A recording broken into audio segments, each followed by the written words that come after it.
എപ്പോഴും നമ്മൾ ദൈവത്തെ കൺഫ്രണ്ട് ചെയ്യാൻ പറ്റുന്ന രീതിയിൽ നീയും നിൻ്റെ ദൈവവും മാത്രമാകുന്ന ഒരു ഹവറിലേക്ക് ഇന്നല്ലെങ്കിൽ നാളെ നമുക്ക് പോകേണ്ടി വരും.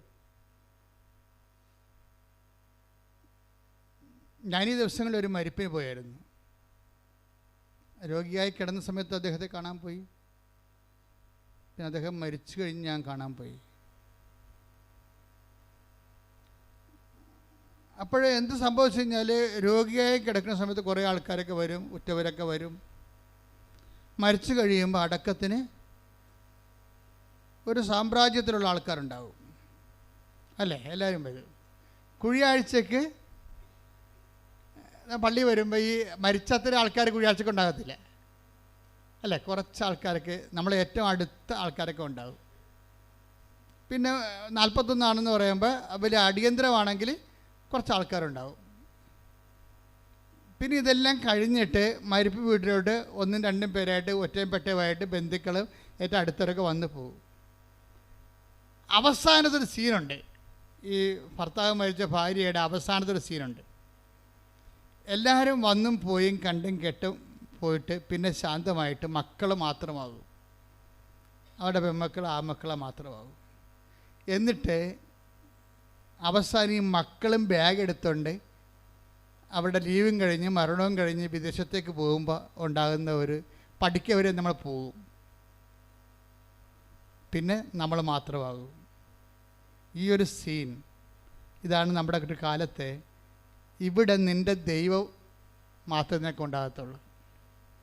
ഇത് നമ്മൾ ട്രെയിൻ ചെയ്യണം നമ്മളെ തന്നെ. ഇന്നല്ലെങ്കിൽ നാളെ ഏതെങ്കിലും രീതിയിൽ ഭാര്യയോ ഭർത്താവോ അഭിമുഖീകരിക്കേണ്ട ഒരു ടൈമാണ്. നീയും നിൻ്റെ ദൈവവും മാത്രം.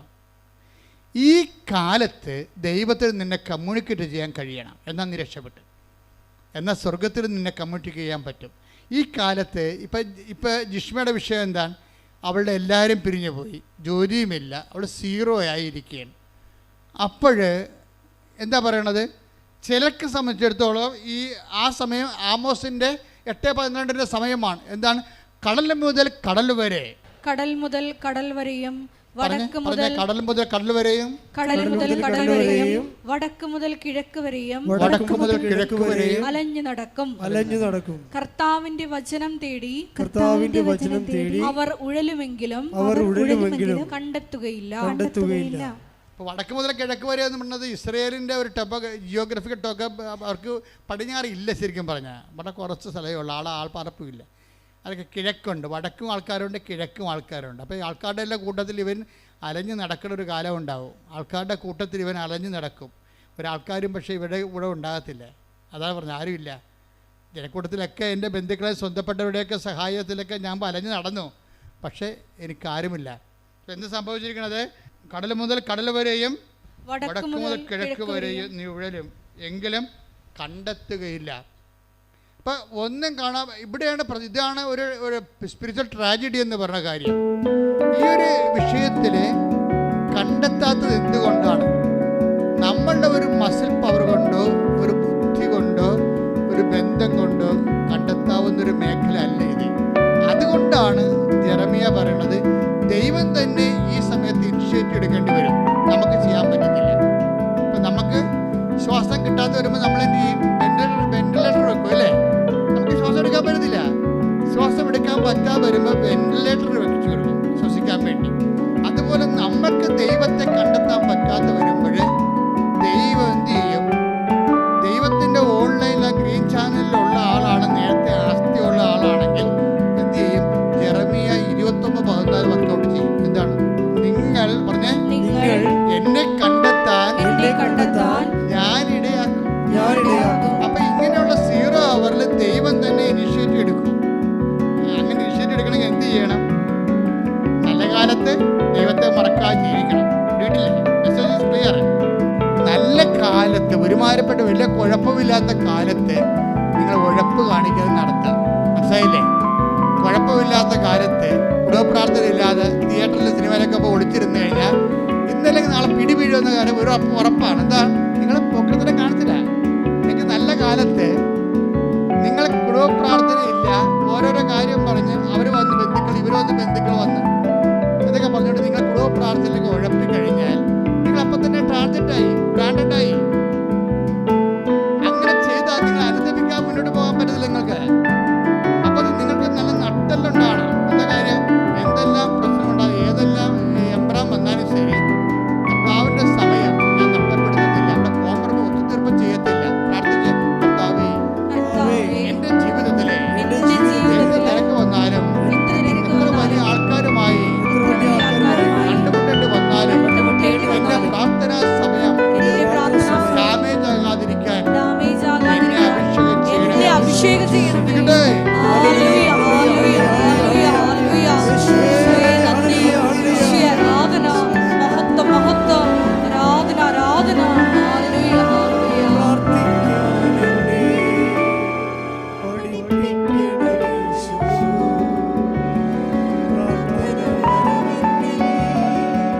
പറഞ്ഞ ക്ലേശകാലത്ത് നമുക്ക് ദൈവത്തെ അന്വേഷിച്ച് പോകുന്നതിന് പരിമിതികളുണ്ട്.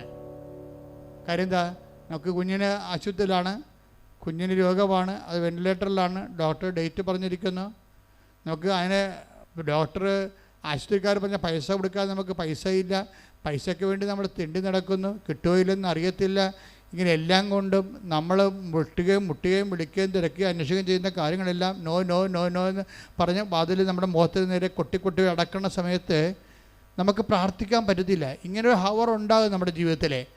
ആ സമയത്ത് നമ്മൾ ദൈവത്തെ തിരക്കി നടക്കാൻ പറ്റാത്തൊരു സമയമാണത്. ആ സമയത്തുള്ള പ്രൊവിഷൻ എന്താണ്?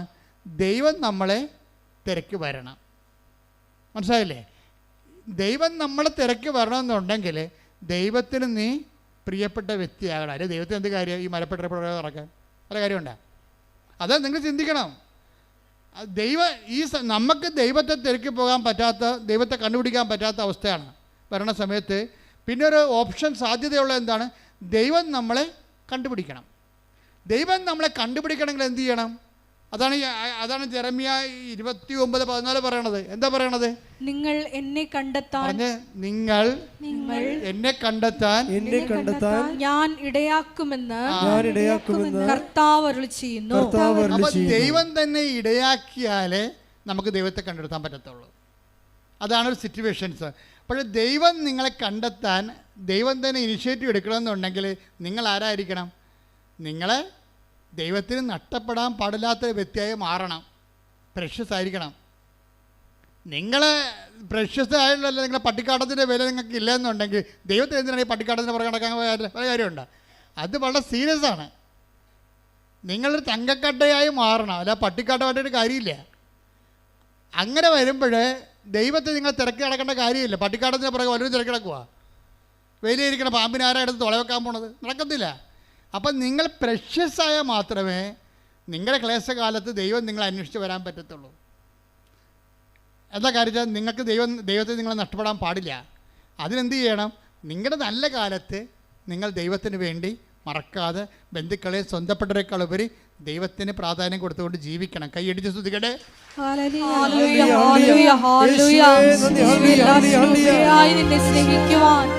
മഹത്വപ്പെടുത്തി ജീവിക്കുവാൻ ഈ ആരാധനയിലൂടെ ഞങ്ങളെ തിരഞ്ഞെടുത്ത് അഭിഷേകം ചെയ്യണമേ, എന്റെ സ്വന്തമാക്കി മാറ്റണമേ.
റിലേഷൻ ആൻഡ് സ്പിരിച്വാലിറ്റിയിലേക്ക് വരുമ്പോൾ ഒരു വ്യക്തിയാണ് ദൈവം എന്നുള്ള വിഷയത്തിന് മിഴിവ് കൂടുതൽ കിട്ടുന്നുണ്ട്.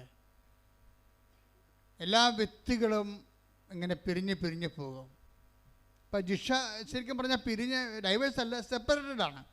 തമ്മിൽ കണ്ടിട്ട് വർഷമായി തമ്മിൽ സംസാരിച്ചൊരു വർഷമായി കേസ് നടന്നുകൊണ്ടിരിക്കുകയാണ്. പക്ഷെ ജോലിയുമില്ല, ജീവിതം തീർന്ന് വല്ലാത്തൊരു അവസ്ഥയാണ്. ഈ സമയത്ത് എന്താണ്? ഇവൾക്ക് ജെറമിയ 29:14 വർക്കൗട്ട് ചെയ്യും. എന്താണ്? ദൈവം ഇവളെ തിരക്കി വരും. കാര്യം ഇവളെ നഷ്ടപ്പെടാൻ പാടില്ല. കാര്യം എന്താണ്? നല്ല കാലത്ത് ഇവൾ ദൈവത്തിന് വേണ്ടി ജീവിച്ചവളാണ്. അതുകൊണ്ട് എന്നാ ചെയ്യും? ഇപ്പം ഭർത്താവ് സെപ്പറേറ്റഡായി, അതുപോലെ തന്നെ അവൾക്ക് ജോലിയുമില്ല, അവർ തമ്മിൽ സംസാരവുമില്ല, കണ്ടിട്ട് മാസങ്ങളായി. ഇങ്ങനെ ഒരു വിഷമസന്ധിയിൽ ഇവൾ കർത്താവേ എനിക്കെന്ത് സംഭവിച്ചെന്ന് ചോദിക്കും. കർത്താവേ എനിക്കെന്ത് സംഭവിച്ചു? ഞാൻ ഇനി എൻ്റെ ജീവിതത്തിൽ എന്താണ് കേസ് ഇങ്ങനെ വന്നിട്ട് ഇത് ഡൈവേഴ്സായി പോവുമോ, ജോലി ഇല്ലാതാണ്ടായി നിൽക്കുമോ, എൻ്റെ ജീവിതം തീർന്ന് പോവുകയാണല്ലോ, എനിക്ക് എന്ത് സംഭവിച്ചു എന്ന് ചോദിക്കും. എന്നിട്ട് ഇവളെന്ത് ചെയ്യും? ഇവളെന്താ ചെയ്തുകൊണ്ടിരുന്നത്? അമ്മ പറഞ്ഞിട്ട് ബൈബിൾ അവൾ മുടങ്ങാതെ വായിച്ചുകൊണ്ടിരിക്കുകയായിരുന്നു. അപ്പോൾ ഈ ഒരു വിഷമസന്ധി വന്നപ്പോൾ പെട്ടെന്ന് ഇവൾ ബൈബിൾ എടുത്തിട്ട് വിശ്വാസപ്രമാണം ചൊല്ലി ബൈബിൾ ഓപ്പൺ ചെയ്യും. കർത്താവേ എന്ത് ചെയ്യണം ഞാനെന്ന് ചോദിക്കും. അപ്പോൾ എന്ത് ചെയ്യണം ഞാനെന്ന് ചോദിക്കുമ്പോഴേ ശരിക്കും പറഞ്ഞാൽ എന്താണ് അതിന് മറുപടി പറയും ദൈവം. ചിലരോട് മറുപടി പറയത്തില്ല, ചിലരോടും ദൈവം മിണ്ടത്തില്ലല്ലോ, ബൈബിൾ തുറന്നാലും ഒന്നും മനസ്സിലാകത്തില്ല. അത് ആമോസ് 8:12 എന്താണ്? കടലെല്ലാം ഞാൻ അന്വേഷിച്ചു, വടക്കും കിഴക്കും അന്വേഷിച്ചു, ഒന്നും ഞാൻ കണ്ടില്ലെന്ന് പറയണത് വെച്ചാൽ എന്നോട് ഒരു വചനവും എനിക്ക് കിട്ടിയില്ലെന്ന് പറയുന്നത് എന്താണ്?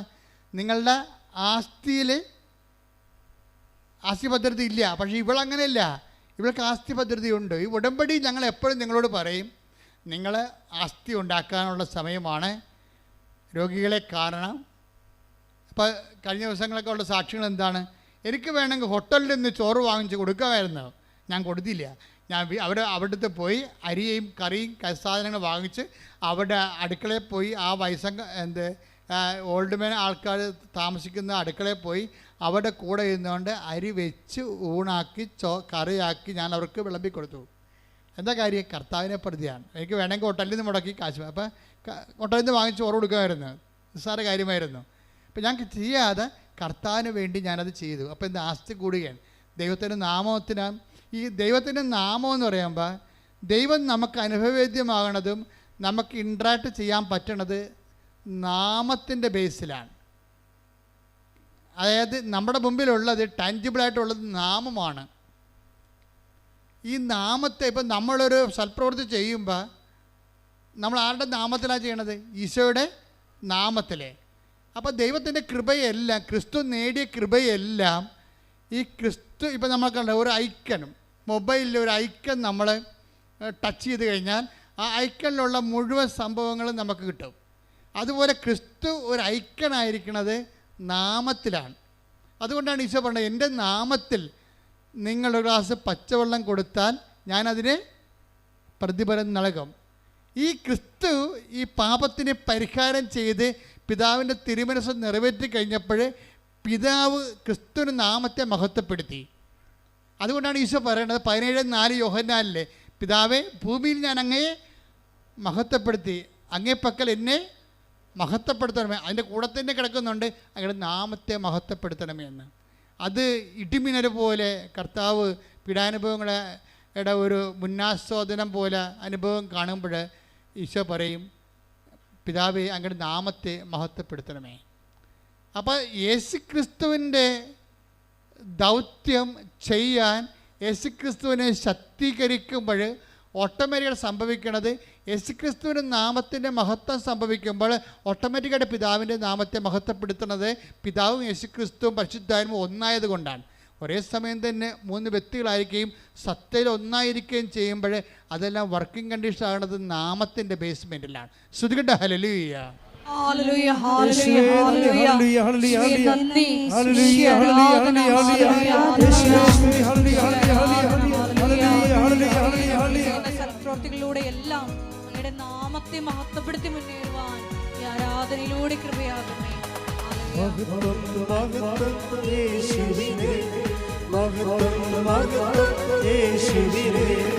ഞങ്ങൾക്കെല്ലാം കർത്താവേ, ഞങ്ങൾക്കെല്ലാം കർത്താവേ, മഹത്വം മഹത്വം യേശുവിനേ. ഞങ്ങൾക്കെല്ലാം കർത്താവേ, ഞങ്ങൾക്കെല്ലാം കർത്താവേ, മഹത്വം മഹത്വം യേശുവിനേ.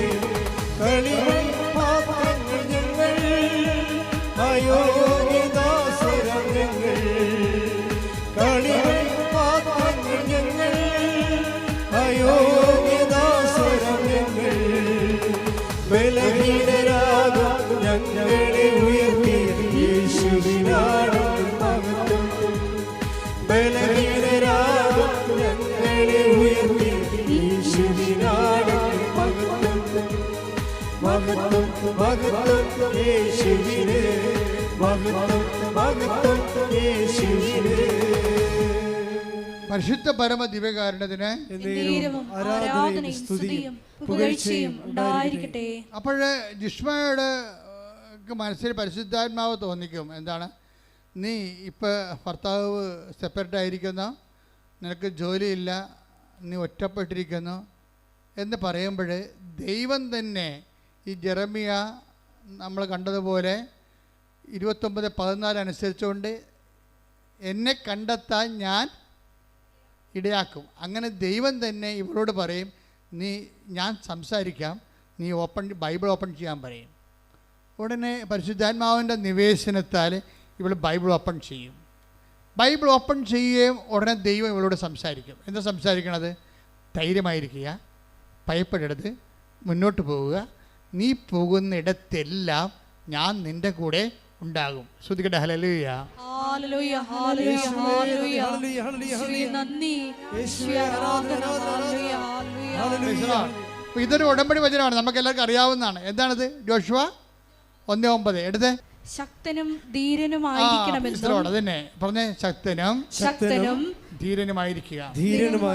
ഭയപ്പെടുകയോ പരിഭ്രമിക്കുകയോ ചെയ്യരുതെന്ന് നിന്നോട് ഞാൻ കൽപ്പിച്ചിട്ടില്ലയോ? എന്ത് മധുരമാ, കേൾക്കുമ്പോൾ തന്നെ നമുക്ക് മധുരം തോന്നും. എന്താണ്? ശക്തനും ധീരയുമായിരിക്കുക. എന്താണ് ചെയ്യേണ്ടത്? ഒന്ന് വായിച്ചേ. ശക്തനും ധീരനുമായിരിക്കണമെന്നും ഭയപ്പെടുകയോ പരിഭ്രമിക്കുകയോ ചെയ്യരുതെന്നും നിന്നോട് ഞാൻ കൽപ്പിച്ചിട്ടില്ലയോ? നിന്റെ ദൈവമായ നേരത്തെ പറഞ്ഞിട്ടുള്ളത് ഓർക്കണം. എന്താണ്? എന്തെങ്കിലും വിഷയങ്ങൾ വരുമ്പോഴേ ബൈബിൾ തുറന്ന് തന്നെ അത് മെസ്സേജ് കിട്ടണമെന്ന് നിങ്ങൾ വാശി പിടിക്കരുത്. ഇപ്പം എന്താ പറഞ്ഞിരിക്കണത്? നിന്നോട് ഞാൻ നേരത്തെ പറഞ്ഞിട്ടില്ലയോ? എത്രയോ പ്രാവശ്യം പറഞ്ഞിരിക്കണം. എന്താ പറഞ്ഞിരിക്കണത്? ശക്തനും ധീരനുമായിരിക്കുക. പിന്നെ ഭയപ്പെടുകയോ പരിഭ്രമിക്കുകയോ വേണ്ട. ഭർത്താവ് സെപ്പറേറ്റ് ആയെന്ന് വിചാരിച്ചുകൊണ്ട് ഭയപ്പെടേണ്ട, പരിഭ്രമിക്കണ്ട. ജോലിയില്ല എന്ന് വിചാരിച്ചുകൊണ്ട് ഭയപ്പെടേണ്ട, പരിഭ്രമിക്കണ്ട. എന്താണ്? നിന്റെ ദൈവമായ കർത്താവ് നീ പോകുന്നിടത്തെല്ലാം നിന്നോട് കൂടെ ഉണ്ടായിരിക്കും. അവിടെ ഡൈവേഴ്സും ഇല്ല, സെപ്പറേഷനും ഇല്ല. അതിങ്ങനെ മനസ്സിലാക്കണം. ദൈവത്തെ ഇങ്ങനെയാണ് സ്നേഹിക്കേണ്ടത്.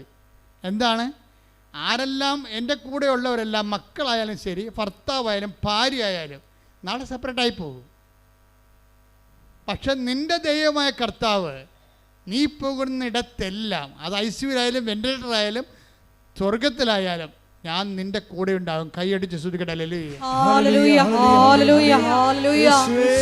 അന്ത്യം വരെ ഞങ്ങളുടെ കൂടെ സാന്നിധ്യത്തിന് സൗന്ദര്യത്തിന് നന്ദി പറയുന്നു. ഒരുമിച്ച് പാടുക, കൈയടിച്ചുകൊണ്ട് സന്തോഷിക്കട്ടെ.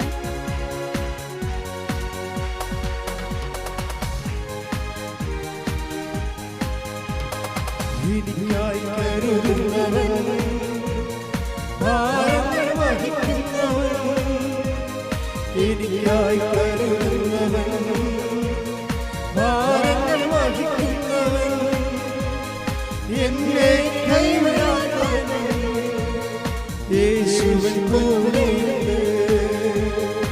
എന്നെ കൈവിടാത്തവൻ, യേശുവിൻ കൂടെയുണ്ട്.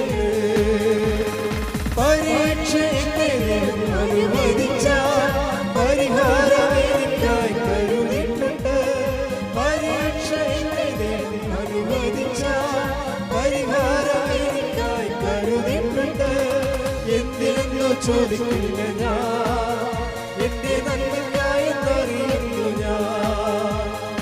എന്തിനെന്നോ ചോദിക്കില്ല ഞാൻ, എന്റെ നന്മയ്ക്കായെന്നറിയുന്നു ഞാൻ. പരിശുദ്ധ പരമ ദിവ്യകാരുണ്യത്തിന് ആരാധനയും സ്തുതിയും പുകഴ്ചയും ഉണ്ടായിരിക്കട്ടെ. അതായത് ഈ പണ്ഡിറ്റ് ജിഷയുടെ വന്ന് ചോദിക്കണ ഭർത്താവുമായിട്ട്, എന്തിനാണ് ഈ ആൾക്കൂട്ടം എല്ലാം ഇവിടെ വന്നിരിക്കണത്? വല്ലതും അറിഞ്ഞിട്ടാണെന്ന് ഇല്ലേ? ഇങ്ങനെ എവിടെയെങ്കിലും അനുഗ്രഹം ഉണ്ടെങ്കിൽ കുറേ എണ്ണം ഓടിക്കൂടുമെന്നുള്ളതാണ് ഇവിടെ മനസ്സിരിപ്പ്. അതാണ് സംഭവം. ആ കമൻറ്റ് ചെയ്ത ആൾ ഇപ്പോഴെന്താ പറ്റിയത്? ഈ ആൾക്കൂട്ടത്തിലേക്ക് തിരിച്ചു വരേണ്ടി വരണം. അവർ വന്ന് ഉടമ്പടി എടുക്കുക ഉടനെ. എന്താ നീ പോകുന്നിടത്തെല്ലാം നിൻ്റെ കൂടെ ഞാനുണ്ടാവുമെന്ന് പറഞ്ഞില്ലേ? അപ്പോൾ ദൈവം ഓൺലൈനിലുണ്ടല്ലോ. ഇനി എന്താ ചെയ്യുന്നത്? അടുത്ത നടപടി എന്താണ്? ഉടമ്പടി എടുക്കുക. ആ ഉടമ്പടി എടുക്കുമ്പോൾ മാത്രമേ നമുക്ക് മനസ്സിലാകത്തുള്ളൂ എന്തിനാണ് ഇവിടെ ജനങ്ങൾ ഓടിക്കൂടണമെന്ന്. അപ്പോൾ ജിഷ വന്ന് ഉടമ്പടി എടുക്കും. ഉടമ്പടി എടുത്തു കഴിഞ്ഞിട്ട് എന്താ സംഭവിച്ചത്? മറ്റ് പ്രാർത്ഥന അനുഭവങ്ങൾക്കില്ലാത്ത വ്യത്യസ്തമായൊരു അനുഭവം ഉടമ്പടിക്കുള്ളത് എന്താണെന്നറിയാമോ? അത് ഇപ്പോൾ നമുക്കറിയാമല്ലോ, ഇപ്പോൾ ദൈവത്തെ അനുഭവിക്കുന്നത് ബൈബിളിൽ പഞ്ചേന്ദ്രിയങ്ങളിലൂടെ അനുഭവിക്കണം. പലരും പല അനുഭവങ്ങളുണ്ട്. മനധ്യാനത്തിലുണ്ട്, ആന്തരികമായ അനുഭവങ്ങളുണ്ട്, അതേത്തെ പിന്നെ ആന്തരിക ധ്യാനാനുഭവങ്ങളുണ്ട്. പക്ഷേ അതൊക്കെ ചുമ്മാ പണ്ഡിതന്മാർക്ക് വല്ല വിരലിലുണ്ടാവുന്ന ആൾക്കാർക്ക് ഉള്ളതാണ്. ഈ വിരലിലുണ്ടാവുന്ന പണ്ഡിതന്മാർ ആരെങ്കിലും അതിൽ എത്ര പേര് കർത്താവിന് വേണ്ടി മിഷൻ പ്രവർത്തനം ചെയ്തിട്ടുണ്ട്, എത്ര പേര് കർത്താവിന് വേണ്ടി മരിച്ചിട്ടുണ്ട്, എത്ര പേര് സുവിശേഷ സാക്ഷ്യം വഹിച്ചിട്ടുണ്ട് ചോദിച്ചു കഴിഞ്ഞാൽ പരിങ്ങലായി പോകും. പക്ഷേ സാധാരണ മനുഷ്യൻ്റെ അനുഭവം എന്താണ്? അവൻ ടാഞ്ചിബിളായിട്ടാണ്. അപ്പോസ്തലന്മാരുടെ അനുഭവമാണ് അവർക്കുള്ളത്. എന്താണ്? ഞങ്ങൾ കണ്ണുകൊണ്ട് കണ്ടത്. Take the word of God. 1 യോഹന്നാൻ 1:1. 1 യോഹന്നാൻ 1:1. ആദ്യം മുതൽ ഉണ്ടായിരുന്നതും ഞങ്ങൾ കേട്ടതും സ്വന്തം കണ്ണുകൊണ്ട് കണ്ടതും സൂക്ഷിച്ചു വീക്ഷിച്ചതും കൈകൊണ്ട് സ്പർശിച്ചതുമായ ജീവന്റെ വചനത്തെ ഞങ്ങൾ അറിയിക്കുന്നു. അപ്പോസ്തലന്മാരുടെ അനുഭവം തന്നെ എന്താണ്? കണ്ണുകൊണ്ട് കണ്ടത്. പറഞ്ഞേ. കണ്ണുകൊണ്ട് കണ്ടത്, ചെവികൊണ്ട് കേട്ടത്, കൈകൊണ്ട് സ്പർശിച്ചത്.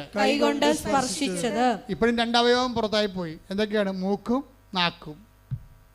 പക്ഷെ ഉടമ്പടി എടുക്കുമ്പോൾ ജിഷയ്ക്ക് എന്താ സംഭവിക്കണമെന്ന് അറിയാവോ? ഉടമ്പടി എടുത്ത് വീട്ടിൽ ചെന്നപ്പോൾ എന്ത് പറ്റി? പ്രാർത്ഥിക്കാൻ വേണ്ടി മുട്ടുകുത്തിയപ്പോൾ തന്നെ അമ്മയും ജിഷയും പരസ്പരം നോക്കാൻ തുടങ്ങി.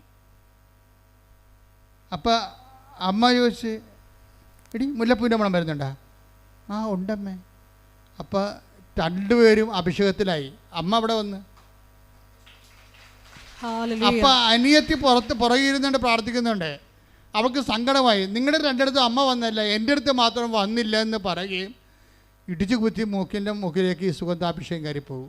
അവർക്ക് 3 പേർക്കും ആ സാക്ഷ്യം നിങ്ങൾ കേൾക്കണം. ശരിക്കും പറഞ്ഞാൽ അതായത് നമ്മൾ മുല്ലപ്പൂ എന്നൊക്കെ പറയുമ്പോൾ ആൾക്കാർക്ക് അറിയാവുന്ന മുല്ലപ്പൂവാണെന്ന് പറഞ്ഞ് നിർബന്ധമില്ല. നമുക്ക് പരിചയമുള്ള സ്മെല്ല് ഈ ബ്രെയിനിലെല്ലാം സേവ് ആണല്ലോ.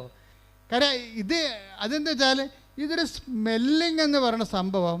മൂക്ക് ഒരു ഈ ഘ്രാണയന്ത്രം എന്ന് പറഞ്ഞാൽ ഇത് ശരിക്കും പറഞ്ഞാൽ ദൈവാനുഭവത്തിൻ്റെ ഒരു 4ാം ഇന്ദ്രിയമായിട്ട് വർക്കൗട്ട് ചെയ്യുകയാണ്. അത് ഒരാൾക്ക് മാത്രമല്ല. ഇനിയിപ്പം നാക്കെന്ന് പറയുമ്പോൾ ഈ നാക്ക് പ്രശ്നം എന്ന് വെച്ചാൽ നാക്ക് നമുക്കറിയാം, നമ്മുടെ ഈ നാക്കല്ല അവിടെ ഉദ്ദേശിക്കുന്നത്. കർത്താവ് എത്ര നല്ലവനെന്ന് take the word of God. ശ്രുതികട്ടെ. ഹല്ലേലൂയ, ഹല്ലേലൂയ, ഹല്ലേലൂയ, ഹല്ലേലൂയ. യേശുവേ നന്ദി. ഹല്ലേലൂയ, ഹല്ലേലൂയ. യേശുവേ സ്തുതി. ഹല്ലേലൂയ, ഹല്ലേലൂയ. സങ്കീർത്തനം 34:8. കർത്താവ് എത്ര നല്ലവനെന്ന് രുചിച്ചറിയുവിൻ. പറഞ്ഞേ. കർത്താവ് എത്ര നല്ലവനെന്ന് രുചിച്ചറിയുവിൻ. അപ്പം നമ്മൾ ദൈവത്തെക്കുറിച്ച് ചിന്തിക്കുമ്പോഴും ആലോചിക്കുമ്പോഴും ഒക്കെ നമുക്കല്ലാത്ത ഒരു മധുരം നമുക്ക് ആന്തരികമായ ഈ ആന്തരിക രസനയിൽ അനുഭവപ്പെടും. അത് ഒരു അത്തരം അനുഭവങ്ങളിലേക്ക് നമ്മൾ എത്തപ്പെടാൻ വേണ്ടിയാണ് ദൈവം ഈ ക്രമീകരണങ്ങളൊക്കെ നമ്മുടെ ജീവിതത്തിലെ സമ്മർദ്ദങ്ങളൊക്കെ ചെയ്യണത്. ദൈവത്തെ അനുഭവിക്കാനുള്ള ഇപ്പം തന്നെ കഴിഞ്ഞ ദിവസങ്ങളിൽ ഞാൻ ആദ്യം പറഞ്ഞില്ലേ, ആ സാന്ദ്ര പറഞ്ഞെന്തറിയാമോ? എനിക്കിപ്പോൾ ജവമാലത്തിലുള്ളത് ജിലേബി കഴിക്കണ പോലെയാണെന്ന്. ജവമാല അധികം ചെല്ലാത്ത ആളായിരുന്നു. പക്ഷെ അഭിഷേകം കിട്ടിയ ആളിനെ അഭിഷേകം കിട്ടിയിട്ട് ജവമാല ചെല്ലുമ്പോൾ ആന്തരിക മധുരം വരികയാണ്. എനിക്ക് ഇപ്പം ജപമാല ചെല്ലണത് ജിലേബി കഴിക്കണ പോലെയാണെന്ന്. അത് ഇവള് പറയണത് ബൈബിൾ വായിക്കുമ്പോൾ എനിക്ക് ആന്തരിക അഭിഷേകം കിട്ടുമെന്നാണ്. ഇത് ആന്തരിക രസനയിലുള്ള ആത്മാവിൻ്റെ നാവിലുള്ള ഒരു മധുരമാണ്, ഒരു അനുഭവമാണ് ശരിക്കും. അത് ബൈബിള് പിന്നെ അത് പറയുന്നുണ്ട് മധുരത്തെക്കുറിച്ച്. Take the word of God. അതായത് സങ്കീർത്തനം 19:10 എടുത്ത്. സങ്കീർത്തനം 19:10. അവ പൊന്നിനെയും തങ്കത്തെയും കാൾ അഭികാമ്യമാണ്, അവ തേനിനെയും തേൻ കട്ടയും കാൾ മധുരമാണ്. സങ്കീർത്തനം ദൈവവചനത്തെ അനുഭവിക്കണത് എങ്ങനെയാണ്? അത് തേനിനേക്കാൾ, സങ്കീർത്തനം 19:10 എന്താ പറയണത്? അത് തേനിനേക്കാളും പറഞ്ഞേ, അവ തേനിനേക്കാളും തേൻകട്ടയേക്കാളും മധുരമുള്ളതാണ്. അപ്പം നിങ്ങളുടെ അരമണിക്കൂർ വചനം വായിക്കാൻ അച്ഛൻ പറഞ്ഞില്ലേ? അരമണിക്കൂർ വചനം വായിക്കാൻ പറഞ്ഞതിൻ്റെ കാരണം നിങ്ങൾ 10 കൊല്ലം വായിച്ചിട്ടും വചനം നിങ്ങൾക്ക് തേൻകട്ടയെ പോലെ മധുരമില്ലെങ്കിൽ നിങ്ങൾ അഭിഷേകത്തിന് വേണ്ടി പ്രാർത്ഥിക്കണം. നിങ്ങളൊരു വർത്തമാന പത്രം വായിക്കണം, ഒരു ബൈബിൾ വായിച്ചിട്ടാണ് നിങ്ങൾക്ക് ആന്തരിക രസനയിൽ ദൈവവചനം മധുരമാകാതിരിക്കണത്. വചനം വായിക്കുന്തോറും നമുക്ക് ഭയങ്കരമായ മധുരിമ, ആന്തരിക മധുരിമ അനുഭവപ്പെടും, സന്തോഷവും.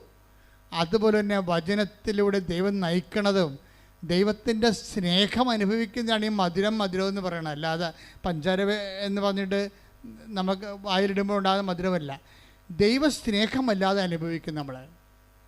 അപ്പം ദൈവ സ്നേഹമായതുകൊണ്ട് അത് വചനത്തിലൂടെ, വചന വായനയിലൂടെ, വചന നിവർത്തീകരണത്തിലൂടെയൊക്കെ, വചന ധ്യാനത്തിലൂടെ അനുഭവിക്കാൻ എളുപ്പമാണ്. അതിന് ഒരു ഭാരം, ഇപ്പം നമുക്ക് ഒരു മിനിമം ഭാരം ഉണ്ടാകുമല്ലോ. ഇപ്പോൾ ഒരു വിമാനം 700 യാത്രക്കാരെയും കൊണ്ട് റൺവേയിലൂടെ ഇങ്ങനെ ഓടിപ്പോകുമ്പോൾ നല്ല അതിൻ്റെ സ്പീഡ് 200 കിലോമീറ്ററാക്കി, പിന്നെ 300 കിലോമീറ്ററാക്കി, പിന്നെ 400 കിലോമീറ്ററാക്കി, 450 കിലോമീറ്റർ സ്പീഡാകുമ്പോൾ അവരുടനെ എൻ്റെ ചിറക് ഇങ്ങനെ അങ്ങോട്ട് നമുക്ക് വിമാനത്തിരിക്കുമ്പോൾ അറിയാൻ പറ്റും. അവർ ചിറക് 450 കിലോമീറ്റർ വിമാനം റൺവേയിൽ സ്പീഡായി കഴിഞ്ഞാൽ ചിറക് അവരങ്ങനെ അഡ്ജസ്റ്റ് ചെയ്ത് ഇങ്ങനെ കാറ്റിനെ ഈ ചിറകിൽ പിടിക്കും. അപ്പോൾ ഈ സാധനം പൊന്തിപ്പോവും. ആ കാറ്റിൽ ചിറകിനെ അവർ പിടിക്കാൻ വേണ്ടി അഡ്ജസ്റ്റ്മെൻറ്റ് അവിടെ ചെയ്തിട്ടുണ്ട്. നമുക്ക് നമ്മളെ വിരിങ്സ് എടുത്ത് നോക്കുമ്പോൾ ഈ ചിറകിങ്ങനെ ഇളകിങ്ങനെ ഇങ്ങനെ കാറ്റിനെ പിടിക്കണ കാണാൻ പറ്റും. അപ്പോഴീ വിമാനം നേരെ പൊന്തി വരും. അപ്പോൾ 750 യാത്രക്കാരുടെ വിമാനത്തിൻ്റെ ടൺ എത്രയാണെങ്കിലും ആ ഭാരം ലഘുവായി മാറും. ആ ഭാരത്തിനെല്ലാം കാറ്റും സ്പീഡും കൂടി താങ്ങി നിർത്തും. ഇതുപോലെ വചനം വായിക്കുന്ന ആദ്യകാലം വായിക്കണ്ട, നാളെ പ്രാർത്ഥിക്കാം, ഇപ്പം പ്രാർത്ഥിക്കണ്ട, പിന്നെ പ്രാർത്ഥിക്കാം. അപ്പോൾ മകൻ അവിടെ ഇരുന്ന് പെരിച്ചാഴി പറയും, അമ്മേ ഒരു കൊന്ത 2 ദിവസം ചെല്ലിയാൽ മതി എന്ന് പറയും. അപ്പം തന്നെ ആ പ്രാർത്ഥനാ പുസ്തകം എടുത്ത് അവൻ്റെ തലക്കെട്ടടിക്കണം. അതായത് ഒരു തരം ഫ്രോഡും അക്സെപ്റ്റ് ചെയ്യത്തില്ല. ഇന്നല്ലെങ്കിൽ നാളെ പിടിവീഴും. കാരണം എന്താ, നിങ്ങളെ അതുകൊണ്ട് തന്നെ ശക്തനും ധീരനുമായിരിക്കും എന്ന് പറഞ്ഞ പോലെ തന്നെ ദൈവദൃഷ്ടനെതിരെ സത്യത്തോടെ നിൽക്കാൻ നോക്കണം. സത്യത്തോടെ ദൈവത്തിന് മാത്രം 1-ാം സ്ഥാനം കൊടുത്തുകൊണ്ട് ഇത് പ്രയോറിറ്റി വാല്യൂ. ഒന്നാമത്തെ കൽപ്പന കവന്നതിനതാണ്, നിൻ്റെ കർത്താവ് ദൈവം, നിൻ്റെ ഭർത്താവല്ല, ഇപ്പം ദൈവം തന്നെയാണ്. ആ ദൈവത്തിൻ്റെ ഒപ്പം നിന്നെ വേറെ ആരെയും വെക്കരുത്. അല്ല, നീ ആരെയും കോംപ്രമൈസ് ചെയ്യിക്കരുത്. ആ വിഷയത്തിൽ ആ കളത്തിൽ കയറി കളിക്കാൻ ആരും അനുവദിക്കരുത്. കഴിഞ്ഞ ദിവസങ്ങൾ ഒരു മകന്, പേരെന്നാ, ആശുപത്രിയിൽ കിടന്ന് കുറേ ഒരു നല്ല സാക്ഷ്യം ഉണ്ടായിരുന്നു ഇവിടെ, മറന്നുപോയി ഞാൻ പേര്. അപ്പോൾ അയാൾ പറയണത് എന്താ വെച്ച് കഴിഞ്ഞാൽ, എൻ്റെ മകനാണ് എന്നെ ദൈവത്തിനെ ഇപ്പോൾ കാണിച്ചതെന്നാണ് പറയണം. എന്താ കാര്യം വെച്ച് കഴിഞ്ഞാൽ, മകൻ്റെ കൂടെ മകന് ജനിച്ചപ്പോൾ ചങ്കും കരളും ആമാശയവും കിഡ്നിയും ഒക്കെ പല സ്ഥലത്തായിരുന്നു. അപ്പോൾ ഡോക്ടർ പല സമയത്ത് ഈ കുഞ്ഞിനെ അബോർട്ട് ചെയ്യാൻ വേണ്ടി, ഇപ്പോൾ ഏതാണ്ട് 95% ആൾക്കാർ, 95,000 ആൾക്കാർ കണ്ടിട്ടുണ്ട്. 1,00,000 ആൾക്കാർ കണ്ടത് ആ സാക്ഷ്യം. എന്നുവെച്ചാൽ ഈ കുഞ്ഞിനെ അബോർട്ട് ചെയ്യാൻ പലപ്പോഴും ഡോക്ടർ പറഞ്ഞു. കാര്യം വെച്ച് കഴിഞ്ഞാൽ ഈ കുഞ്ഞിന് കിഡ്നി ചങ്കിൻ്റെ അകത്തും നെഞ്ചിൻ്റെ അവിടെയും, പിന്നെ അത് ആമാശയില്ല, അത് തൊടേന്ന് ഇത് വാങ്ങിച്ച് വെച്ചിട്ടാണ്, തൊടേന്ന് ഞരമ്പെടുത്തിട്ടാണ് ആമാശയം രണ്ടാമത് ഉണ്ടാക്കണം. അപ്പോൾ ഇങ്ങനെയൊക്കെ പല അവയവങ്ങളും ഇല്ലാതെ വരും. അതുകൊണ്ട് ജനിക്കുമ്പോൾ തന്നെ ഇത് മരിക്കും. നിങ്ങൾ അബോർട്ട് ചെയ്യണം, നല്ലത് വരും. അപ്പൻ അബോർട്ട് ചെയ്യിക്കത്തില്ല. അപ്പൻ അബോർട്ട് ചെയ്യാതെ വിശ്വാസത്തിൽ തന്നെ അപ്പൻ പിടിച്ച് നിൽക്കും. ആ സാക്ഷ്യം നിങ്ങൾ കേട്ടിട്ടുള്ളവർ ഒന്ന് കൈപൊക്കിക്കേ. അനൂപിൻ്റെ സാക്ഷ്യം. അനൂപ് ഒരു കോംപ്രമൈസ് തയ്യാറാകത്തില്ല.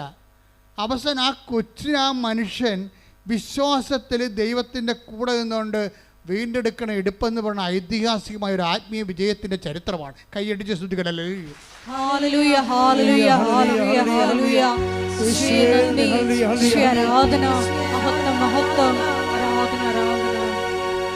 ഇത്ര നല്ല ദൈവത്തോട് ഇന്നു ചെയ്തു നന്ദി ചൊല്ലിടും. എന്റെ കൊച്ചു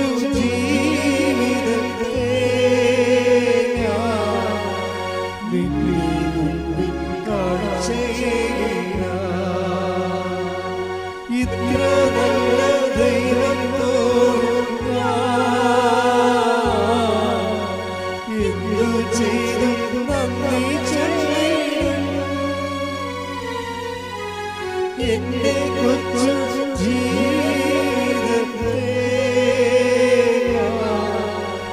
നിന്നെ മുമ്പിൽ കാഴ്ചയേകിടാം. അതായത് അനൂപ് എന്തുകൊണ്ടാണ് ഡൈവേഴ്സ് ചെയ്യരുത്,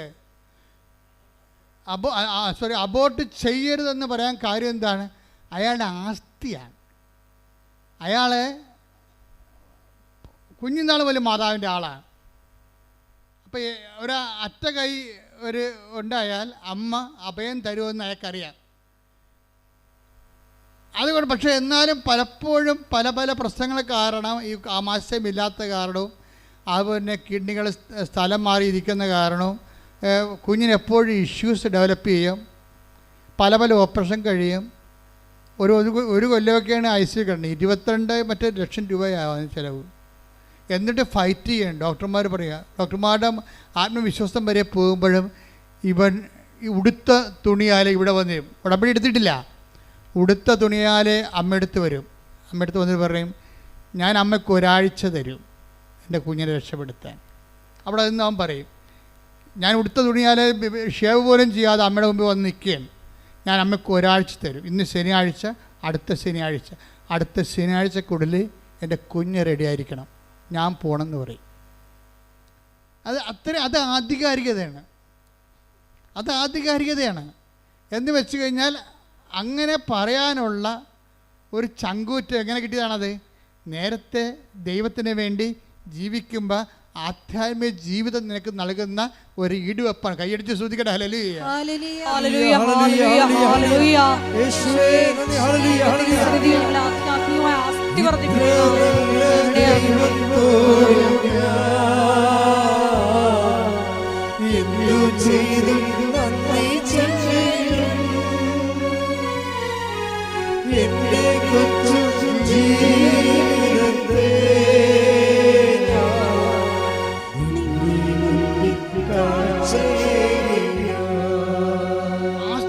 ഇതാണ് ആസ്തിയും ആത്മവിശ്വാസവും എന്ന് പറയണത്.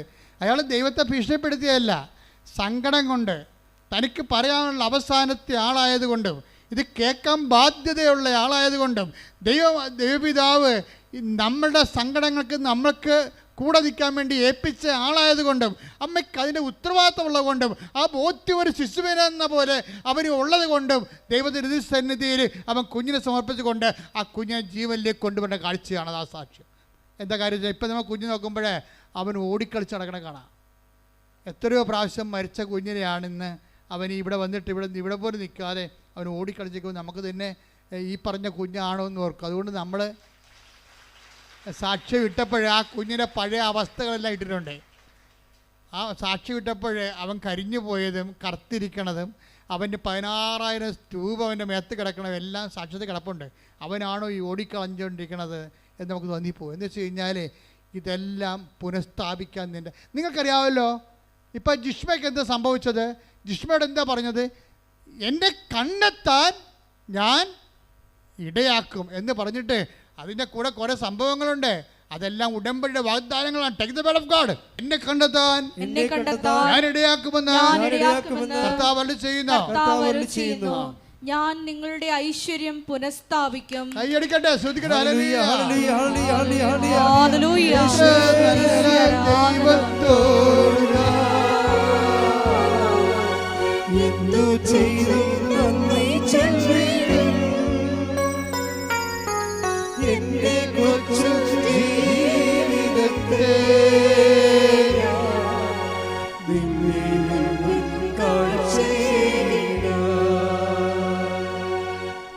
അടുത്ത വചനം വായിച്ചേ. നിങ്ങളെ ചിതറിച്ചിരിക്കുന്ന എല്ലാ സ്ഥലങ്ങളിലും ദേശങ്ങളിൽ നിന്ന് ഞാൻ നിങ്ങളെ ഒരുമിച്ച് കൂട്ടും. Praise the Lord. ഇതെല്ലാം ഉടമ്പടിയുടെ വാഗ്ദാനങ്ങളാണ്. എന്തൊക്കെയാണ് പറഞ്ഞിരിക്കുന്നത് എന്ന് പറഞ്ഞേ? എന്നെ കണ്ടെത്താൻ ഞാൻ ഇടയാക്കും. ഞാൻ നിന്റെ ഐശ്വര്യം പുനഃസ്ഥാപിക്കും. നിന്നെ ചിതറിച്ചിരിക്കുന്ന സ്ഥലത്തിൽ നിന്ന് ഞാൻ നിന്നെ കൂട്ടിച്ചേർക്കും. ആർക്കുള്ള വചനമാണിത്? ഇത് ജിഷ്മയ്ക്കുള്ള വചനമാണ്. എന്താ കാര്യം അറിയാവോ? ഉടമ്പടി എടുത്ത് കഴിഞ്ഞപ്പോഴേ അവൾക്ക് ഉടനെ ജോലി കിട്ടി. അത് ജോലിയില്ലായിരിക്കരുന്ന്. അമ്മ ജോലി കൊടുത്തു, ഗവൺമെൻറ് ജോലി കൊടുത്തു. അപ്പോൾ തന്നെ പിടിച്ചു നിൽക്കാനുള്ള ഒരു തറയായി. പിന്നെ ഒരു കൊല്ലം കഴിഞ്ഞപ്പോൾ കേസ് തീർന്നപ്പോൾ എന്നാ പറ്റി? അവർ തമ്മിൽ വീണ്ടും യോജിച്ചു. ഹല്ലേലൂയ, ഹല്ലേലൂയ, ഹല്ലേലൂയ. അതെന്തിൻ്റെ പ്രകാരമാണ്? അത് ഈ ജെറമ്യ 29:14. എന്താ കാര്യം? അതായത് നിങ്ങളെ ചിതറിച്ചിരിക്കുന്ന സ്ഥലത്ത് നിന്ന്, സെപ്പറേറ്റായ സ്ഥലത്ത് നിന്ന് ഞാൻ നിങ്ങളെ ഒരുമിച്ച് കൂട്ടും. നിങ്ങളുടെ ജീവിത പങ്കാളിയോ മക്കളോ ഭർത്താവോ ഭാര്യയോ ആരും നിങ്ങളിൽ നിന്ന് വേർപെട്ടു പോയാലും ഉടമ്പടി പ്രകാരം അവരെ തിരിച്ചു കൊണ്ടുവന്ന് നിങ്ങളെ ഐക്യപ്പെടുത്താൻ ദൈവം നിങ്ങളെ കാത്തിരിക്കുന്നു. ശ്രദ്ധിക്കട്ടെ. ഹല്ലേലൂയ, ഹല്ലേലൂയ, ഹല്ലേലൂയ. യേശുവേ ആരാധന, ഹല്ലേലൂയ. യേശുവേ ആരാധന, ഹല്ലേലൂയ. ഹല്ലേലൂയ, ഹല്ലേലൂയ.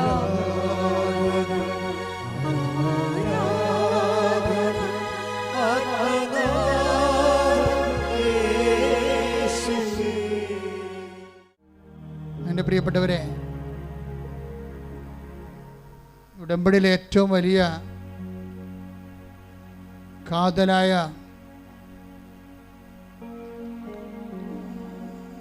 ദൈവിക ആനുകൂല്യം എന്ന് പറയുന്നത് ദൈവസന്നിധിയിലുള്ള വ്യാപനമാണ്. ദൈവസന്നിധിയിൽ നമ്മൾ ദൈവസാന്നിധ്യത്തിൽ ഉടമ്പടി എന്തിനു വേണ്ടി എടുത്തെന്ന് ചോദിച്ചാൽ നിങ്ങൾ പറയണം, എനിക്ക് ജോലി കിട്ടാനാണ് ഉടമ്പടി എടുത്തതെന്ന് നിങ്ങൾ പറയരുത്. നിങ്ങൾ എന്താണ് പറയേണ്ടത്? എനിക്ക് ദൈവത്തിൻ്റെ മുമ്പിൽ നിൽക്കാൻ വേണ്ടിയാണ് ഞാൻ ഉടമ്പടി എടുത്തതെന്ന് പറയണം. എന്തിനാണ് നിങ്ങൾ ഉടമ്പടി എടുത്തത്? ദൈവത്തിൻ്റെ മുമ്പിൽ നിൽക്കാൻ. ബാക്കിയുള്ളത് ചെയ്യണ ദൈവമാണ്. അല്ല, ഞാൻ ഉടമ്പടി എടുത്തത് ജോലി കിട്ടാനാണ്, പെണ്ണ് കെട്ടാനാണ് എന്ന് നിങ്ങൾ പറയരുത്. നിങ്ങളെന്താ പറയേണ്ടത്?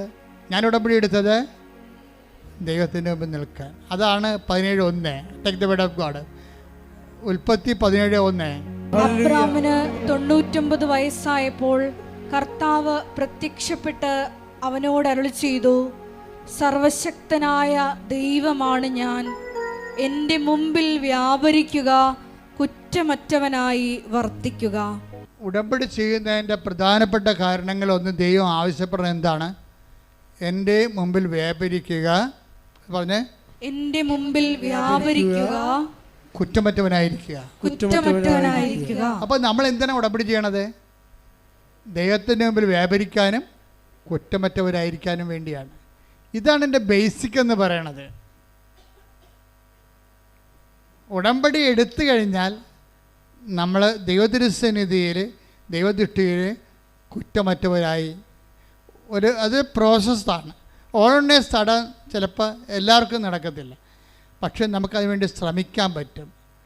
പ്രാർത്ഥിക്കുക, കർത്താവേ, ഉടമ്പടി പ്രകാരം അങ്ങയുടെ മുമ്പിൽ വ്യാപരിക്കാനും കുറ്റമറ്റവരായിരിക്കാനും എന്നെ സഹായിക്കണമേ.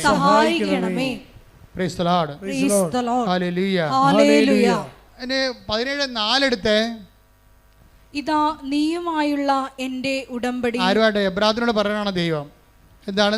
നീയുമായിട്ടുള്ള എൻ്റെ ഉടമ്പടി. അപ്പോൾ 17:4 അനുസരിച്ചിട്ടാണ് ദൈവം 17:1 പറയണത്. എന്തിനാണ്? ഉടമ്പടിക്ക് മുമ്പ് തന്നെ ദൈവം പറയും, ഞാൻ നീയോട് ഉടമ്പടി ചെയ്യാൻ പോവുകയാണ്. ഇതിൻ്റെ പ്രഥമമായ ഉദ്ദേശം എന്താണ്? 17:4 17:4 ഞാൻ നീയുമായിട്ടൊരു ഉടമ്പടി ചെയ്യാൻ പോകുന്നു. എന്തിനാണ് ചെയ്യണത്? 17:1 ഉൽപ്പത്തി പുസ്തകം എന്താ പറയണത്? നീ എൻ്റെ മുമ്പാകെ വ്യാപരിക്കണം, കുറ്റമറ്റവനായിരിക്കണം. എവിടെ ഇട്ടില്ലേ? അപ്പോൾ ഉടമ്പടിയുടെ പ്രഥമ ഉദ്ദേശം IELTS പാസ്സാകാനും OET പാസ്സാകാനും അല്ല. പ്രഥമ ഉദ്ദേശം എന്താണ്? PR കിട്ടാനല്ല, PR കിട്ടാനാണ്. പ്രഥമ ഉദ്ദേശം എന്ന് പറയണത് ദൈവത്തിൻ്റെ മുമ്പാകെ വ്യാപരിക്കാൻ. അതിനുവേണ്ടി നമ്മൾ രോഗികളെ പോയി കാണും, അവൻ പറയണ പോലെ ചെയ്യും, വസ്ത്രമില്ലാത്തവർക്ക് വസ്ത്രം കൊടുക്കും, സമാധാനത്തോടെ ജീവിക്കും, ആളുടെ കഴുത്തിലും കയറാൻ പോകത്തില്ല. കഴുത്തിൽ കയറുന്നവരെ നമ്മൾ നല്ല ഉപദേശം കൊടുത്തിട്ട് കർത്താവിൻ്റെ വചനത്തേക്ക് നയിക്കും. അങ്ങനെ നമ്മൾ സൽപ്രവൃത്തി ചെയ്തുകൊണ്ട് കർത്താവിൻ്റെ മുമ്പാകെ വ്യാപരിക്കും. കൈയടിച്ച് ശ്രദ്ധിക്കട്ടെ. ഹല്ലേലൂയ, ഹല്ലേലൂയ. യേശുവേ നന്ദി, യേശുവേ ആരാധന, മഹത്വം, മഹത്വം, ആരാധന, ഹല്ലേലൂയ. അതായത് ഇതിൻ്റെ ഒരു വിഷയം വെച്ചാൽ ഉടമ്പടിക്കുള്ളൊരു ഗുണമുണ്ട്. അതായത് ഉടമ്പടി പാലിക്കാൻ ഇപ്പം നമ്മളെ ഉടമ്പടിക്ക് ബ്രേക്കായാലും, ഇപ്പം നിങ്ങൾക്ക് മനസ്സിലായില്ലേ, ബ്രേക്ക് എന്ന് പറയുന്നത് ചെറുപ്പക്കാരുടെ കൂട്ടത്തിലുള്ള പ്രധാനപ്പെട്ട വാക്കാണ്. ദൈവമായിട്ടും ഇങ്ങനെ ബ്രേക്ക് ആകാനുള്ള സാധ്യതയുണ്ട്. അപ്പം ദൈവമായിട്ട് ബ്രേക്കായാലും നമ്മളെ മനുഷ്യന്മാർ ബ്രേക്കാകണ പോലെ ബ്രേക്കായി പോകത്തില്ല. കാര്യം ദൈവം വിശ്വസ്തനായിരിക്കും എപ്പോഴായാലും. മനുഷ്യന്മാരാണ് വേറെ ഒരു ആണിനെ പെണ്ണിനെ കാണുമ്പോൾ വാലുവാട്ടിക്കൊണ്ട് അതിൻ്റെ പുറകെ പോകുന്നത്. എന്നിട്ട് തേച്ചിട്ട് നീ എന്നെ അമേരിക്ക കൊണ്ടുപോവുക, നീ എന്നെ കാനഡയിൽ കൊണ്ടുപോവുക, അവരെന്നെ കൊണ്ടുപോകുക എന്ന് പറഞ്ഞാൽ അത്രേ ഉള്ളൂ ഈ സംഭവം. അതിനുള്ളിൽ നമ്മുടെ കാശെല്ലാം അവൾ മൊബൈൽ ചാർജ് ചെയ്ത് തീർത്ത് കാണാം. അപ്പം മനുഷ്യന്മാർ പെട്ടെന്ന് തേക്കും, പക്ഷെ ദൈവത്തിന് തേക്കാൻ പറ്റത്തില്ല. പക്ഷെ ദൈവം എങ്ങനെയാണെന്നറിയാവോ? നീ ദൈവത്തിന് ബ്രേക്ക് ചെയ്താലും ദൈവം നിന്നെ ബ്രേക്ക് ചെയ്യത്തില്ല. അത് ഏറ്റവും കൂടുതൽ അറിയാവുന്ന ആർക്കാണെന്ന് അറിയാവോ? ദാവീദിനാണ്. ദാവീദ് അഭ്യാസം മൊത്തം കാണിച്ചു തരുന്നത് നിങ്ങൾക്കറിയാമല്ലോ, ദാവീദിൻ്റെ കഥ അറിയാമല്ലോ. പക്ഷെ ദാവീദ് പറയും, എൻ്റെ കയ്യിൽ നിന്ന് അബദ്ധം സംഭവിച്ചതാണ്, പക്ഷേ ഉടമ്പടി പ്രകാരം ഞാൻ നിൻ്റെ മുമ്പിലായിരുന്നു, നീ നിൻ്റെ മുമ്പിൽ നിന്ന് എന്നെ സങ്കീർത്തനം 51:11 അങ്ങയുടെ സന്നിധിയിൽ നിന്ന് എന്നെ തള്ളിക്കളയരുതേ, അങ്ങയുടെ പരിശുദ്ധാത്മാവിനെ എന്നിൽ നിന്ന് എടുത്തു കളയരുതേ. അതായത് സന്നിധിയിൽ നിന്ന് തള്ളിക്കളയണതും പരിശുദ്ധാത്മാവിനെ എടുത്തു കളയണതും ദാവീദിന് ഒരു വിഷയമാണ്. ഒരിക്കൽ നൽകിയ പരിശുദ്ധാത്മാവിനെ റിട്ടേൺ ചെയ്താൽ അതിൻ്റെ അർത്ഥം ദൈവത്തിൻ്റെ സന്നിധിയിൽ നിന്ന് നീ പുറത്തു പോയെന്നതിൻ്റെ അർത്ഥം. ജെറമിയ 14:21 എടുത്ത് ശ്രദ്ധിക്കട്ടെ. ഹല്ലേലൂയ, ഹല്ലേലൂയ, ഹല്ലേലൂയ, ഹല്ലേലൂയ, ഹല്ലേലൂയ, ഹല്ലേലൂയ. യേശുവേ നന്ദി. ഹല്ലേലൂയ, ഹല്ലേലൂയ. ജെറമിയ 14:21 അങ്ങയുടെ നാമത്തെ പ്രതി ഞങ്ങളെ നിരാകരിക്കരുതേ, അങ്ങയുടെ മഹത്വത്തിന്റെ സിംഹാസനത്തെ അവമാനിക്കരുതേ, ഞങ്ങളുമായുള്ള അങ്ങയുടെ ഉടമ്പടി അനുസ്മരിക്കണമേ, അത് ലംഘിക്കരുതേ. Praise the Lord. ദൈവത്തോട് പറയണാണ്. എന്താണ് ജെറമിയ 21:14 എന്താ പറയണത്? 14:21 എന്താണ്? അങ്ങയുമായിട്ടുള്ള ഉടമ്പടി അങ്ങ് ലംഘിക്കരുതേ. എന്ന് വെച്ചാൽ ലംഘിക്കാനുള്ള സാഹചര്യം ചില മനുഷ്യന്മാർക്ക് ഉണ്ടായിപ്പോവും. പക്ഷേ അപ്പോഴും ഈ സങ്കീർത്തകന് ജെറമിയായ്ക്ക് ഭയങ്കര പ്രതീക്ഷയാണ്. എന്താണ്? ദൈവത്തിൻ്റെ ഭാഗത്ത് എൻ്റെ ഉടമ്പടി ഇപ്പോഴും വാല്യൂ ആണ്. ആ ഒരു ബോധം നമുക്കുണ്ടാകണം. അല്ല നിങ്ങൾ വീണു പോയെന്ന് പറഞ്ഞുകൊണ്ട് ദൈവം വീണു പോയെന്ന് ചിന്തിക്കരുത്. നിങ്ങൾ എഴുന്നേറ്റ് വരണം. ശ്രദ്ധിക്കട്ടെ.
ശക്തിയാലല്ല കൈയുടെ ബലത്താലല്ല നിന്റെ ദയയല്ലയോ എന്നെ നടത്തിയത്. നന്ദി യേശുവേ, നന്ദി യേശുവേ, നീ ചെയ്ത നന്മകൾ ഒരായിരമേ. ശക്തിയാലല്ല കൈയുടെ ബലത്താലല്ല നിന്റെ ദയയല്ലയോ എന്നെ നടത്തിയത്. Praise the Lord. Praise the Lord. കൈ നെഞ്ചത്ത് വെച്ചുകൊണ്ട് രോഗസൗഖ്യ പ്രാർത്ഥനയിലേക്ക് നമ്മൾ പ്രവേശിക്കുകയാണ്. പകുതിയോളം പ്രാർത്ഥന നമ്മൾ കയറിയപ്പോൾ തന്നെ ഈശോ അഭിഷേകവും ദർശനവും നൽകിയായിരുന്നു. ആ സമയത്ത് അനേകം പേരെ കർത്താവ് സ്പർശിച്ചിട്ടുണ്ട്. ഇപ്പോൾ അവസാനമായ ആശീർവാദത്തിൻ്റെ സമയത്ത് വീണ്ടും നമ്മൾ രോഗസൗഖ്യ പ്രാർത്ഥനയിലേക്ക് പ്രവേശിക്കുകയാണ്. നന്നായി ഓൺലൈനിലുള്ളവരും പ്രത്യേകം ഈ സമയത്ത് ജാഗ്രതയോടെ നിൽക്കുക, സൂക്ഷിച്ചുകൊണ്ട് നിൽക്കുക, ദൈവസ്നേഹത്തോടെ നിൽക്കുക. എൻ്റെ ഉടമ്പടിയിൽ നിന്ന് എന്നെ തള്ളിക്കളയേന്ന് പ്രാർത്ഥിക്കുക. അങ്ങനെ ദുരുസന്നിധിയിൽ നിന്ന് എന്നെ തള്ളിക്കളയില്ലെന്ന് പ്രാർത്ഥിക്കുക. എന്നോട് കരുണ കാണിക്കണമെന്ന് പ്രാർത്ഥിക്കുക. കർത്താവേ, എൻ്റെ വിശുദ്ധമായ തിരുമുറുവാർന്ന വലത് കരം, ആണിപ്പഴുതാറുന്ന അത്ഭുത കരം, കർത്താവേ, ഇവിടെ തീർത്ഥാടനത്തിൽ ഓൺലൈനിലും പ്രാർത്ഥിക്കുന്ന അവരെപ്പോഴും പ്രാർത്ഥിക്കുമ്പോഴും കർത്താവേ, ഈ നിന്റെ ആണിപ്പഴുതാറുന്ന അത്ഭുത കരം അവിടെ ശിരസിൽ വെക്കണേ പ്രാർത്ഥിക്കുന്ന കർത്താവേ, അവിടെ സ്വന്തം ബന്ധങ്ങൾ കർത്താവിൻ്റെ രക്തം നിറയട്ടെ. അവിടെ മാംസപേശികളിലെ കർത്താവിൻ്റെ രക്തം നിറയട്ടെ. അവിടെ രക്തഞരമ്പുകളിൽ കർത്താവിൻ്റെ രക്തം നിറയട്ടെ. കർത്താവെ, അവരെ കരള്, കിഡ്നി, ആസ്മ രോഗങ്ങൾ, കരൾ രോഗങ്ങൾ, ശ്വാസകോശ രോഗങ്ങൾ, ബ്രെയിൻ്റെ ക്യാൻസർ, ബ്രെയിൻ്റെ ട്യൂമർ, PCOD രോഗങ്ങൾ, കർത്താവെ, എല്ലാ രോഗങ്ങളും, കരൾ രോഗങ്ങൾ കർത്താവെ, പാൻക്രിയാസ് രോഗങ്ങൾ കർത്താവെ, നടുവലിൻ്റെ വേദനകൾ കർത്താവെ, അങ്ങേറ്റെടുക്കണ പ്രാർത്ഥിക്കുന്നു. വെള്ള നിറമുള്ള പാണ്ട് രോഗങ്ങൾ കർത്താവെ, തിരുവത്തത കഴുകണമേ കർത്താവെ. അസ്ഥി ക്ഷയിക്കുന്ന അസുഖങ്ങൾ കർത്താവെ, എല്ലാ തരത്തിലുള്ള മുഴകൾ വരുന്ന രോഗങ്ങൾ കർത്താവെ സ്പർശിക്കണമേ കർത്താവെ. തൈറോയ്ഡ് രോഗങ്ങൾ, ടോൺസിൽ രോഗങ്ങൾ സ്പർശിക്കണേ കർത്താവെ. കണ്ണിന് കാഴ്ച മങ്ങുന്നവർ, ചെവിക്ക് കേൾവി മങ്ങുന്നവരെ സ്പർശിക്കണേ കർത്താവെ. ദൈവത്തിൻ്റെ കരുണ സ്പർശിക്കട്ടെ. ഉച്ച മുതൽ ഉള്ളംകാല് വരെ കർത്താവിൻ്റെ രക്തം പടരട്ടെ. അടിപ്പടര പോലെ, വൈദ്യാഘാതം പോലെ ദൈവിക ശക്തിയാൽ യേശുവിന്റെ നാമത്തിൽ സൗഖ്യം പ്രാപിക്കട്ടെ.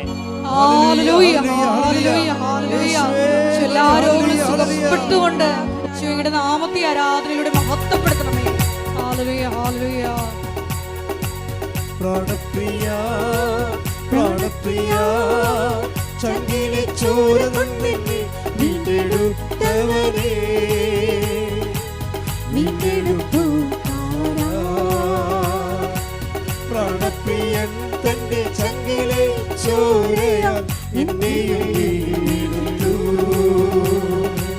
പ്രാണപ്രിയൻ തന്റെ ചങ്കിലെ ചോരയാൽ എന്നെയും വീണ്ടെടുത്തു. നന്ദി യേശുവേ, നന്ദി യേശുവേ, നീ ചെയ്ത നന്മകൾ ഒരായിരമേ.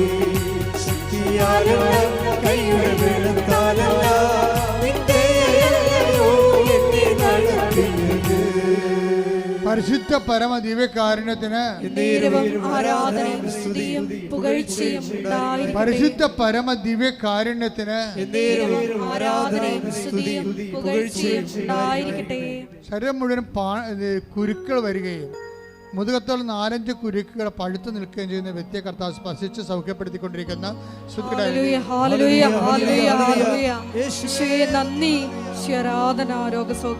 ഇടത് കിഡ്നി ഡാമേജ് ആണ്, വലത് കിഡ്നി ഇങ്ങനെ പഴുത്തു നിൽക്കുന്ന അവസ്ഥയാണ്. കർത്താവ് വ്യക്തിയെ സ്പർശിച്ചുകൊണ്ടിരിക്കുന്ന ശ്രുതികട ഹല്ലേലൂയ.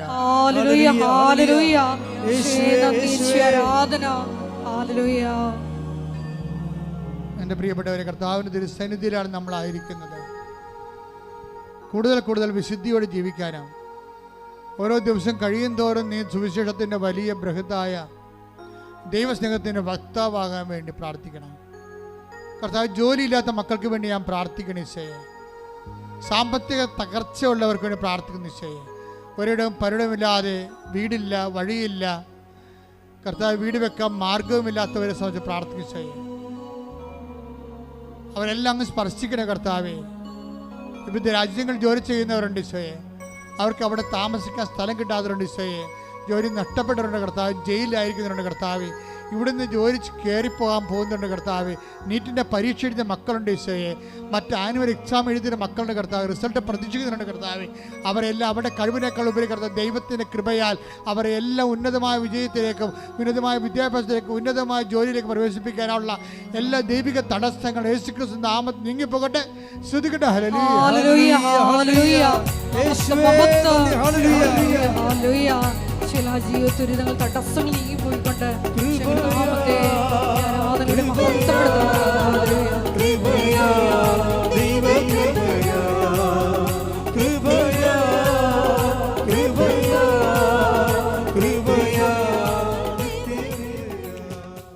എൻ്റെ മക്കളെ, ജപ്തി നടപടി നേരിടുന്നവരെ മക്കളെ ഓർത്ത് ദുഃഖിക്കുകയും അവർക്ക് ജോലിയില്ല, അവർക്ക് വേറെ ബന്ധങ്ങളിൽ പെട്ടുപോയി, കുടുംബത്തിൽ കയറുന്നില്ല, വിളിച്ചിട്ട് എടുക്കണില്ല, അവർക്ക് ഡിപ്രഷനാണ്, അങ്ങനെയൊക്കെയുള്ള മക്കളെ ഓർത്ത് വേദനിക്കുന്ന മാതാപിതാക്കന്മാരെ ഓർത്ത് പ്രാർത്ഥിക്കുന്ന സമയമാണിത്.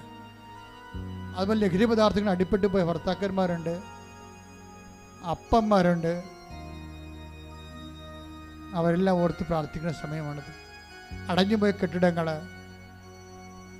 വാടക പോയിട്ട് പണം കൊടുത്തിട്ട് തിരികെ കിട്ടാത്തവർ, വാടക കൊടുത്ത് കെട്ടിടങ്ങൾ ഒഴിപ്പിക്കാൻ പറ്റാതിരിക്കുന്നവർ, വീടുകൾ കെട്ടിയിട്ടിട്ട് അത് വിൽക്കാൻ പറ്റാതിരിക്കുന്നവർ, വാടക കൊടുക്കാൻ പറ്റാതിരിക്കുന്നവർ, തർക്കപ്പുരയിടങ്ങൾ എല്ലാം സമർപ്പിച്ച് പ്രാർത്ഥിക്കുന്നു. രേഖകൾ സർട്ടിഫിക്കറ്റുകൾ കിട്ടാത്തവർ, കളഞ്ഞു പോയവർ ഇപ്പോൾ സമർപ്പിച്ച് പ്രാർത്ഥിക്കുന്നു. മക്കൾ ഇല്ലാത്തവർ, 7 വർഷമായിട്ട് മക്കളില്ലാത്തവർ ഈശോ നേരിട്ട് കാണിക്കുന്നുണ്ട് ഇപ്പോഴേ. പക്ഷെ ഭർത്താവിന് അസ്ഥിക്ക് അകൽച്ചയാണ്. അത് ഈശോ സുഖപ്പെടുത്തിക്കൊണ്ട് അവർക്ക് കുഞ്ഞിനെ കൊടുക്കും, അവർക്കൊന്ന് സാക്ഷ്യം പറയാൻ കഴിയും. പ്രാണപ്രിയ ശ്രുതികട. ഹല്ലേലൂയ ഹല്ലേലൂയ ഹല്ലേലൂയ ഹല്ലേലൂയ. മഹത്വം മഹത്വം. ആരാധന ആരാധന.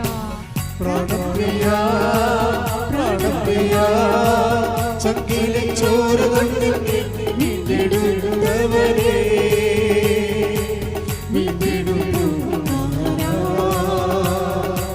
പ്രാണപ്രിയൻ തന്റെ ചങ്കിലെ ചോരയോ എന്നെയും വീണ്ടെടുത്തു. പ്രാണപ്രിയൻ തന്റെ ചങ്കിലെ ചോരയോ എന്നെയും വീണ്ടെടുത്തു. നന്ദി യേശുവേ, നന്ദി യേശുവേ, നീ ചെയ്ത നന്മകൾക്കൊരായിരം ശക്തിയാലല്ല കൈവെളുത്താലല്ല നിന്ദയോ എന്നെ നടത്തിയത്. ശക്തിയാലല്ല കൈവെളുത്താലല്ല നിന്ദയോ എന്നെ നടത്തിയത്. സെപ്പറേഷനിലിരിക്കുന്ന മാതാപിതാക്കന്മാര്, ഭാര്യഭർത്താക്കന്മാര്, കേസിലും കുടുംബ കോടതിയിലും ഹൈക്കോടതിയിലും ഒക്കെ കേസിലിരിക്കുന്നവര്, കുഞ്ഞുങ്ങളുടെ പേരിൽ തർക്കങ്ങളുള്ളവര്,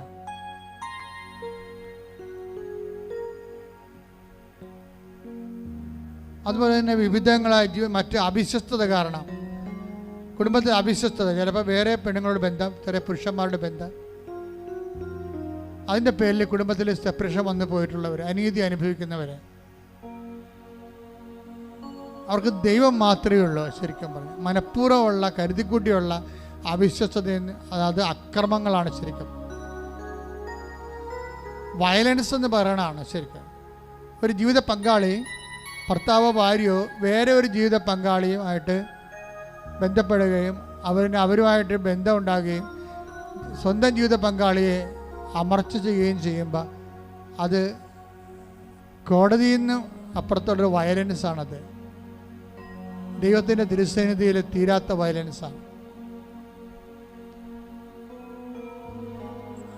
അങ്ങനെയുള്ള ഇരകള് അതിൽ നിന്ന് എത്രയും വേഗം രക്ഷപ്പെടാൻ വേണ്ടി ഇടിമുഴക്കാൻ പോലെ സ്തുതിക്കട്ടെ. ഹല്ലേലൂയ ഹല്ലേലൂയ ഹല്ലേലൂയ. ആരാധന മഹത്വം മഹത്വം. ആരാധന ആരാധന. ഹല്ലേലൂയ.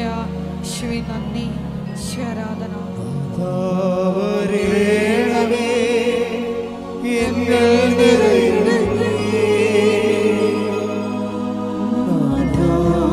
േ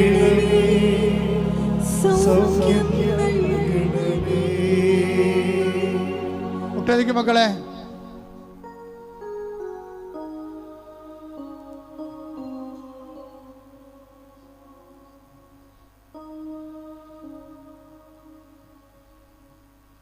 മൗനമായി പ്രാർത്ഥിക്കട്ടെ. സമാപന ആശീർവാദമാണ്. ഒരിക്കൽ കൂടി മരിയൻ ഉടമ്പടിയിൽ സമർപ്പിച്ചിരിക്കുന്ന എല്ലാ വിഷയങ്ങളും, നമ്മുടെ ജീവിതത്തിൽ ഇപ്പം നൊമ്പരപ്പെടുത്തുന്ന വിഷയങ്ങളും ദൈവമാതാവിൻ്റെ മധ്യസ്ഥയിൽ ദിവ്യകാരുണ്യ സന്നിധിയിൽ സമർപ്പിച്ച് നമുക്കൊരു നിമിഷം പ്രാർത്ഥിക്കാം. ജെറമിയ 29:14 തിരുവചനത്തിൻ്റെ വലിയ വെളിപാടനുസരിച്ചുകൊണ്ട് നിങ്ങൾ എന്നെ കണ്ടെത്താൻ ഞാൻ ഇടയാക്കുമെന്നാണ് ഈശോ നമ്മളോട് പറഞ്ഞത്. ദാവീദിൻ്റെ പ്രാർത്ഥന പോലെ അങ്ങയുടെ സന്നിധിയിൽ നിന്ന് ഞങ്ങളെ തള്ളിക്കളയരുതേ, അങ്ങയുടെ പരിശുദ്ധാത്മാവിനെ ഞങ്ങളിൽ നിന്ന് തിരികെ എടുക്കരുതേ എന്ന പ്രാർത്ഥനയോടുകൂടി നമുക്ക് ശിരസ്സ് നമിച്ച് ദിവ്യകാരുണ്യനാഥൻ്റെ ആശീർവാദം സ്വീകരിക്കാം.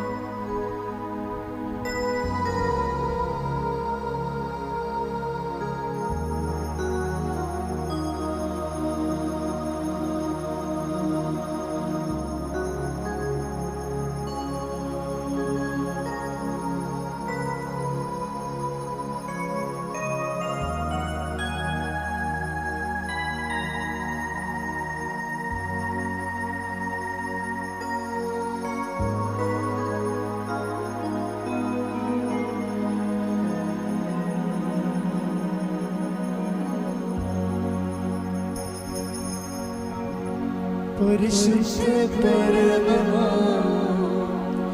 ദിവ്യകാരുണ്യമേ, എന്നും അങ്ങേക്ക് ആരാധന. പരിശുദ്ധ പരമമാ ദിവ്യകാരുണ്യമേ, എന്നും